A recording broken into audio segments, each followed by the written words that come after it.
이 경동맥이 우리 몸에 있는 전체 동맥의 대표성을 가지고 있습니다. 혈관벽이 점점 좁아지면서 어떻게 돼요? 뇌로 올라가는 혈류가 줄어드니까 지방 덩어리가 혈관에 끼는 거예요. 70% 막힐 때까지도 증상 없는 경우가 되게 많아요. 경동맥 초음파를 평가하게 되면 뇌졸중 환자의 약 80%를 예방할 수 있기 때문에 그래요.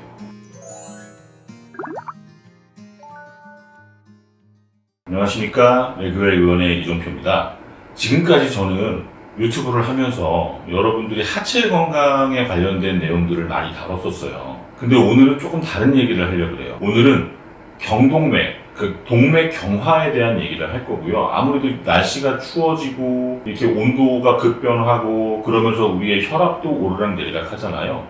이럴 때일수록 혈관 건강에 대해서 더 유의를 해야 되거든요. 오늘은 이 동맥 경화 같은 이런 무서운 질병에 대해서 우리가 빨리 예측을 하고 어떻게 관리를 할 수 있는지, 경동맥 검사하는 방법에 대해서 정말 자세하게 한번 알아보겠습니다. 뇌졸중이라는 거는요, 겨울철 아침에 갑자기 찾아와요. 정말 예측할 수도 없어요. 어제까지 아무런 증상이 없었는데 아침에 일어났더니 한쪽이 마비가 돼 있고 말을 하고 싶은데 말이 안 나오고, 그 다음에 얼굴 한쪽이 처지고 침을 흘리고, 이걸 뇌졸중이라 그래요. 물론 이렇게만 오는 경우도 있지만 가볍게 어지러움증이나 두통으로 오는 경우도 있고요. 진짜 심하게 오는 경우는 아침에 눈을 뜨지 못하고 의식불명의 상태로 응급실로 실려가는 경우도 있습니다. 굉장히 무서운 병인 뇌졸중이라는 병을 오늘 한번 예방할 수 있는 방법 알아볼게요. 제가 레지던트 시절 얘기로 먼저 시작을 할 거예요.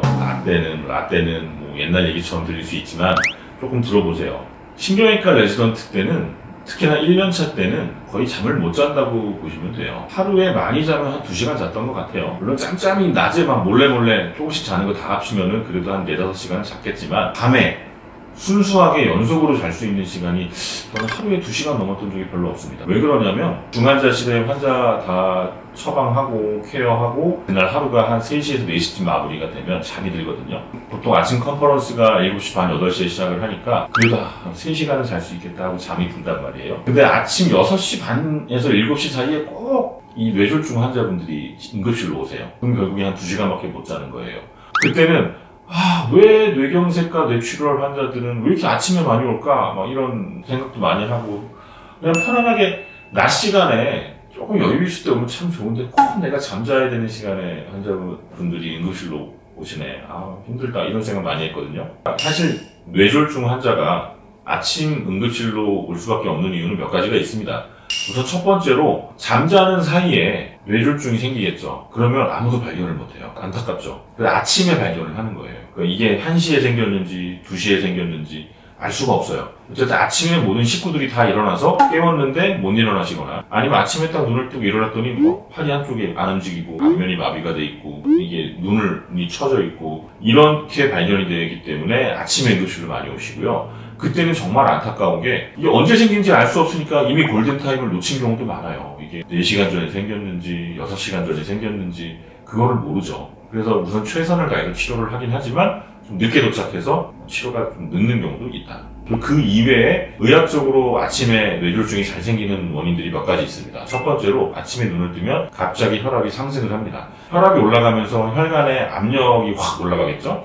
그러면 이제 혈관벽이 찢어지거나 손상되면서 뇌출혈이 잘 생기고요. 그리고 잠자는 동안에는 우리가 탈수가 될 거 아니에요? 자는 동안 물을 먹을 수는 없잖아요. 그러니까 탈수가 되면서 혈액의 점도가 올라가요. 혈액의 점도가 올라가면 끈적끈적해지니까 어딘가 막히고 이렇게 되는 거예요. 그래서 이렇게 혈전이 생성되면서 혈관이 막히고, 또 세 번째로는 아침에는 코티졸이라는 호르몬이 많이 분비가 됩니다. 이 코티졸이 하는 역할이 혈압을 상승시키거든요. 그러면서 뇌출혈이 생기고, 네 번째 원인으로는 눈 뜨자마자 갑자기 일상생활을 막 시작하면은 아무래도 활동량이 늘면서 그것도 심장에 부담을 줘요. 그래서 요 정도 원인으로 아침에 뇌졸중이 더 잘 생깁니다. 기억에 남는 케이스 하나 말씀드리면, 제가 레지던트를 이태원 옆에 있는 대학병원에서 했어요. 그러니까 이태원에는 되게 유명한 수제 양복집이 많잖아요. 맞춤 양복하는데 거기 가면은 막 몇십 년째 장인으로 활동하고 계신 이런 유명한 테일러분들이 좀 계신데, 맞춤 양복을 만드시는 장인분이세요. 그분이 아침에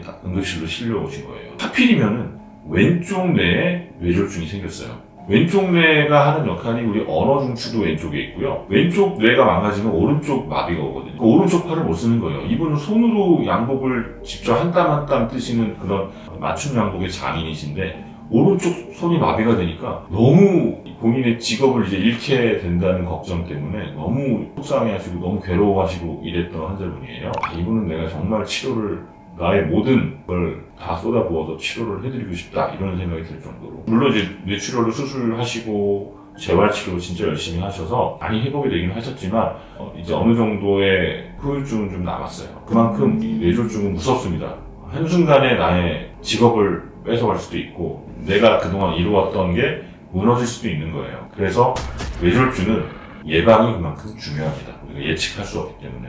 이런 뇌졸중이나 심근경색은요, 한번 이렇게 오면 돌이킬 수 없는 결과가 너무 많이 생겨요. 근데 또 이렇게 무서운 뇌졸중, 심근경색, 우리가 이런 원인을 미리 알 수 있는 방법이 있다면 얼마나 좋겠어요.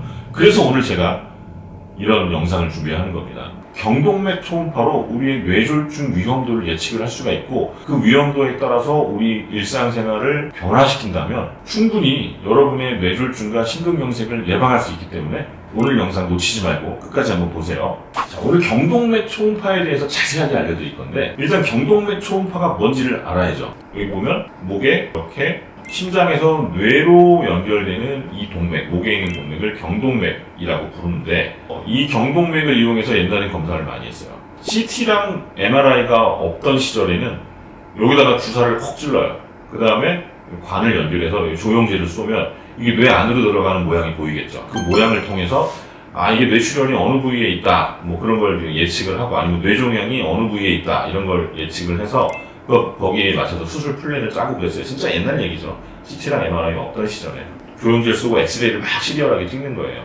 그렇게 했었던 적이 있는데 그거는 좀 위험하긴 하죠. 왜냐하면 경동맥에 직접 바늘을 찔러 넣어야 되니까 이 찌르는 행위 자체가 굉장히 침습적이잖아요. 혈관을 손상시킬 수도 있고 그 찌르는 것 때문에 혈전이 또 생길 수가 있고 그래서 요즘에 거의 여기다가 찌르지는 않습니다.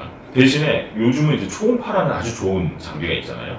이 초음파를 이용해서 하기 때문에 바늘로 찌를 필요도 없고 조영제를 쓸 필요도 없고 엑스레이를 쓰지 않기 때문에 우리 이런 방사선에 대한 노출 위험도 없는 아주 좋은 검사가 경동맥 초음파라는 거예요. 초음파를 이용해서 이 경동맥의 모양을 보는 거예요. 구조적인 평가를 보는 검사인데요. 이 심장에서 이렇게 올라와서 목통에서 뇌로 들어가잖아요. 이 경동맥이 우리 몸에 있는 전체 동맥의 대표성을 가지고 있습니다. 경동맥에 문제가 있으면 심장의 관상동맥에도 문제가 있고 다리나 복부 이런 동맥 쪽에도 문제가 있다는 것을 우리가 예측을 할 수 있는 아주 대표성 있는 검사이기 때문에 경동맥 검사가 굉장히 중요하고요. 경동맥 내에 죽상동맥 경화도라는 걸 평가를 해요. 이게 뭐냐면 경동맥 안에 있는 벽의 두께를 재는 거예요. 아니면 플라크라고 하는 이 기름덩어리, 플라크라는 게 죽상동맥 경화 위험도나 이제 혈관병에 대한 예측을 할 수가 있거든요.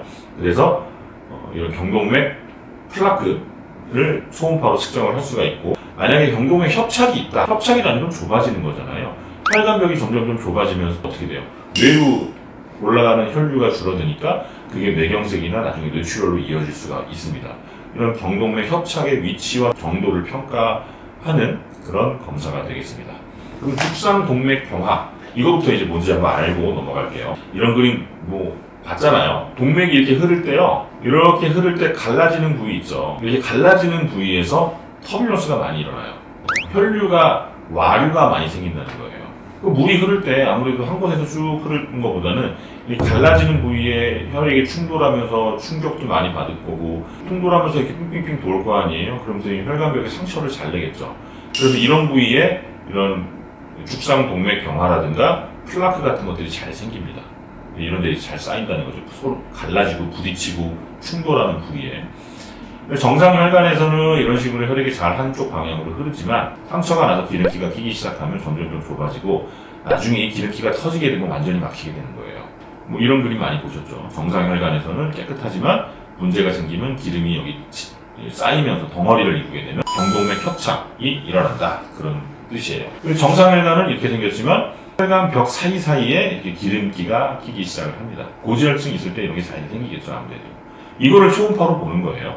그래서 혈관벽을 이렇게 있을 때 초음파로 음파를 쏴가지고 이 음영을 이제 확인을 하는 겁니다. 좀 전에 보셨듯이 이 정상 혈관보다는 이 기름기가 끼게 되면 더 두꺼워질 거 아니에요, 혈관벽이? 그거를 보는 거예요. 이게 혈관, 이게 피가 여기서부터 이쪽으로 쭉 흐르잖아요. 그러면 이 혈관벽이 얼마나 두꺼운지를 초음파로 정확하게 잴 수가 있어요.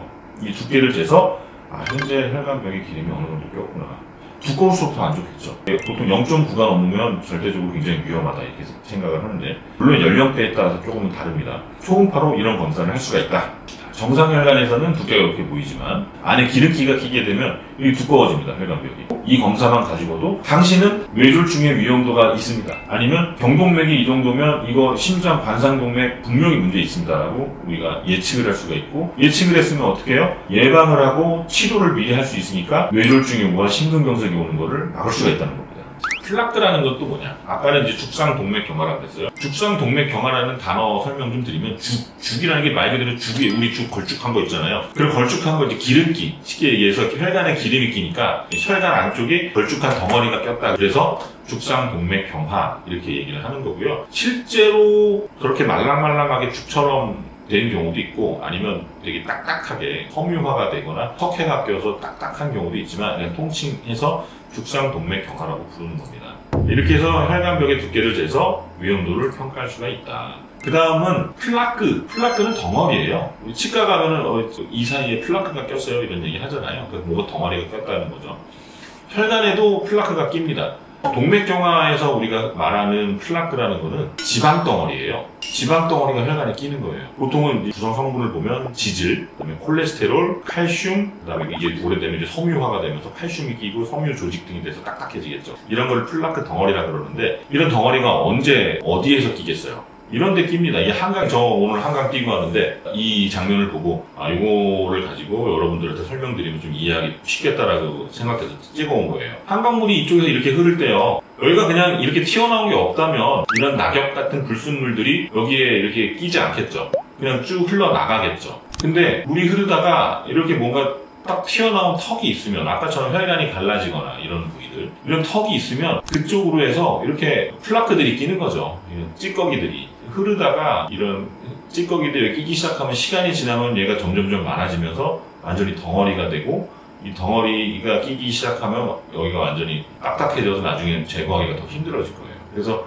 이렇게 턱이 있는 부위를 조심해야 된다, 그 뜻입니다. 그게 바로 경동맥이 나눠지는, 내경동맥과 외경동맥으로 나눠지는 우리 턱 라인 있잖아요. 이렇게 따라가다 보면 여기서 이게 갈라져요. 그 부위에 저렇게 잘 생긴다. 그래서 좀 예민한 분들은 손으로 이렇게 대고 있거나 아니면 청진기로 이렇게 대면 이 좁아진 쪽에 피가 흐를 때 여기 하고 터뷸런스가 생기는 그런 소리가 들리는 경우도 있어요. 이게 이제 플라크가 낀 장면인데, 동맥이 이렇게 있을 때 이걸 단면으로 이렇게 본 거예요. 단면으로 보면 혈관이 동그랗게 보여야 되잖아요. 깨끗하게. 근데 여기 보면 깨끗하지가 않죠. 뭐가 이렇게 껴있죠. 그리고 이거를 길게, 장축으로 이렇게 길게 잡았을 때 여기 보면은 쭉 내려가다가 여기 플라크가 딱 낀 거예요. 이러다가 이 플라크를 쌓고 있는 요 막이 찢어지거나 하면 이 속에 있던 지방 물질들이 바깥으로 확 빠져나오거든요. 빠져나오면서 여기가 쫙 막히기 시작하면 완전히 확 막혀요. 그러면 이제 새벽에 응급실로 실려오는 거예요. 근데 만약에 보통은 우리가 이런 거 생길 때 한 50% 정도 막힐 때까지는 증상이 거의 없거든요. 70% 막힐 때까지도 증상 없는 경우가 되게 많아요. 알 수가 없어요, 그러니까. 아무도 몰라요. 그리고 초음파 검사 해보기 전에는 내 목이 지금 막히고 있는지, 내 뇌혈관이 얼마나 위험한지 알 수가 없다는 거예요. 75%까지 막히려면 얼마나 많이 막혔다는 얘기예요. 지금 이것도 지금 75% 아니잖아요. 이거 50%도 안 되잖아요. 근데 이게 만약에 찢어지면 확 올라온다는 얘기니까. 이게 뇌로 날아가면 뇌경색이 오는 거고. 근데도 증상이 없습니다. 이게 터지기 전에는. 아니면 75% 이상 막히기 전에. 그래서 검사를 받으라고 정기적으로 병원에 다니셔야 되는 겁니다. 그렇다면 지금까지는 이제 동맥경화, 죽상동맥경화 내지는 플라크가 얼마나 위험한지 설명드렸고, 경동맥 초음파를 받아야 하는 이유를 정리를 해드리면, 경동맥 초음파를 평가하게 되면 뇌졸중 환자의 약 80%를 예방할 수 있기 때문인데요. 초기에는 증상이 없다 그랬죠. 50% 막힐 때까지 거의 없습니다. 70% 이상 막히면 그때부터 이제 조금씩 증상이 생기기 시작해요. 이미 증상이 생겼다? 늦었을 수가 있어요. 우리가 얘기하는 증상이라는 건 뭐 간단하게 그냥 잠깐 어지럽고 팔 저리고 이거를 의미하는 게 아닙니다. 의사분들 중에도 수술을 하시는 분인데 뇌경색이 와서 손에 마비가 오니까 더 이상 수술을 할 수 없게 된 그런 분들도 계세요. 이미 증상이 나타났을 때는 늦은 경우가 많다는 거예요. 그래서 미리미리 검사를 해서 이 뇌졸중의 위험도, 심근경색의 위험도를 평가를 해주셔야 되고요. 경동맥을 평가할 수 있는 건 초음파만 있는 건 아니에요. 사실은 더 정확하게 더 많은 부위를 볼 수 있는 건 뇌 안쪽까지. 초음파는 뼈를 통과할 수 없기 때문에 뇌 속에 있는 혈관까지 볼 수는 없잖아요. 그래서 CT나 MRI를 이용하는 경우가 더 정확하긴 합니다. CT나 MRI로 여기 목부터 쭉 뇌 안쪽까지 혈관의 모양을 볼 수가 있는데, 검사의 단점은 우선 CT 같은 경우는 방사선에 노출이 돼야 되잖아요. 그런 단점이 있고, 조영제를 쓴다는 그런 단점도 있고, MRI 같은 경우는 비용이 비싸고 그 다음에 시간도 좀 오래 걸리죠. 그 기계 안에 들어가야 되기 때문에 폐소공포증 있는 분들은 검사를 할 수가 없고, 초음파의 장점은요, 검사가 되게 편안해요. 그냥 당일 검사할 수 있어요. 금식도 필요 없고요. 그냥 당일날 병원 예약하고 가셔가지고, 또 오늘 경동맥 검사 받고 싶은데 받을 수 있나요? 됩니다 하고 그냥 바로 그 자리에서 의사 선생님이 바로 검사를 해주시고, 같이 이제 누워서 대화 나누면서 검사를 하기 때문에 검사 도중에 문제가 발견되면 그 자리에서 설명도 해주시고 굉장히 간편하죠. 보통 우리 검사 끝나면은 결과들로 또 며칠 뒤에 오라고 이러잖아요. 근데 초음파 검사는 실시간 검사이기 때문에 그 자리에서 바로바로 설명을 들을 수 있다는 장점이 있습니다. 그리고요, 만약에 검사 도중에 동맥에 문제가 있어요. 그러면 사실은 동맥의 위험하면 정맥도 위험한 경우가 되게 많거든요. 정맥이 위험한 경우가 뭐예요? 심부정맥 혈전증. 이 혈전이 어디가 날아가서 뇌혈관을 막고 심장혈관을 막고 폐동맥을 막아버리면 진짜 생명이 위험할 수도 있단 말이에요. 그러니까 그 자리에서 동맥에 문제 있다? 정맥 위험도도 평가해 봅시다. 그 정맥 검사도 할 수 있는 거고. 이런 동시에 검사와 설명이 가능하다. 이런 게 초음파 검사의 장점이라고 할 수 있겠습니다. 어느 분이 이런 검사를 받아야 하는지 보면은, 일단 40세 이상, 특히 가족력이 있는 분들, 심혈관 질환에 대한 가족력이 있는 분들은 꼭 40세 이상 될 때 받으셔야 되고요. 1년에서 2년에 한 번씩은 경동맥 초음파 받아서 위험도를 평가해 주셔야 됩니다. 그리고 고혈압, 당뇨, 고지혈증 있는 분들, 성인병 3대장이죠. 이런 질병 가지고 있는 분들 검사하셔야 되고, 흡연하시는 분들, 그리고 비만인 분들, 증상이 있는 분들은 뭐 반드시 검사해야 되겠죠. 어떤 증상이냐면 어지럼증이 있다든지, 두통이 있다든지, 시야결손, 시야 흐려짐, 아니면 안면마비, 그리고 우리 미니 뇌졸중이라고 부르는 게 있어요. 뭐냐면 갑자기 어디가 마비가 왔다가 풀리는 거예요. 한 1, 20분 내지는 30분, 1시간 이내에 어딘가 탁 마비가 왔는데 1시간 있다 풀려요. 그거를 미니 뇌졸중이라고 하는데, 실제로 뇌혈관이 딱 막혔다가 진짜 운이 좋아서 뚫린 거예요. 한쪽 팔에 갑자기 힘이 빠지고 다리에 힘이 빠지고 안면마비가 왔다가 풀리고, 일시적으로 풀렸다고 좋아하지 마세요. 2차 어택이 또 옵니다. 그러니까 빨리 그게 있을 때는 병원 가셔야 돼요. 병원 가서 경동맥 검사도 해보고 위험도가 있다 싶으면 뇌 CT 촬영이나 MRI 촬영을 해서 뇌경색이라든가 아니면 이 협착증 같은 것들을 반드시 확인을 해보셔야 됩니다. 그리고 기존에 심혈관 질환이 있는 분들은 당연히 주기적으로 한 1년에 한 번씩 경동맥 검사를 받아야겠죠. 자, 이런 검사 필요한 거 설명드렸고요. 어디서 받아야 할지 잘 모르시죠? 검진센터에서 경동맥 초음파 하는 데도 많고요. 집 근처에서 경동맥 초음파 하는 병원 찾아서 가셔도 좋고요. 제가 추천해드리는 건 전 신경외과에서 검사 받기를 좀 추천해드리기는 해요. 왜냐면 신경외과 의사는 수술하는 의사잖아요. 경동맥을 직접 손으로 만지는 의사입니다. 여기 그림 보시면 목에서 위로 쭉 올라가서 이 뇌 안쪽으로 들어가는 내경동맥하고, 그 다음에 이 귀 앞쪽으로도 외경동맥이 이렇게 턱을 타고 이렇게 올라가거든요. 요 갈라지는 부위에서 많이 생긴다 그랬잖아요. 이 부위를 직접 째고 안쪽에 있는 이런 플라크들을 제거하는 수술을 하는 게 신경외과 의사예요. 그러니까 이 모양을 그만큼 더 많이 이해를 하고, 거의 떡중 부르듯이 이 폐과학을 다루는 게 신경외과 의사이기 때문에 저는 이제 되도록이면 경동맥 초음파 검사도 신경외과에서 해보시기를 추천해 드립니다. 자, 오늘은 경동맥 초음파가 왜 필요한지, 그리고 어느 분이 받아야 하는지에 대해서 자세하게 설명을 드렸어요. 겨울철에 이런 혈관 질환이 갑자기 악화되는 경우가 많기 때문에 오늘 저의 영상 보시고 여러분들 꼭 가까운 병원 가셔서 혈관 건강에 대해서 체크를 해보시고, 여러분들의 생활 습관을 조금이라도 바꿔서 이런 위험한 질병으로부터 여러분의 건강을 지킬 수 있는 계기가 됐으면 합니다. 오늘 영상 마음에 드셨으면 구독과 좋아요, 알림 설정 부탁드립니다. 감사합니다.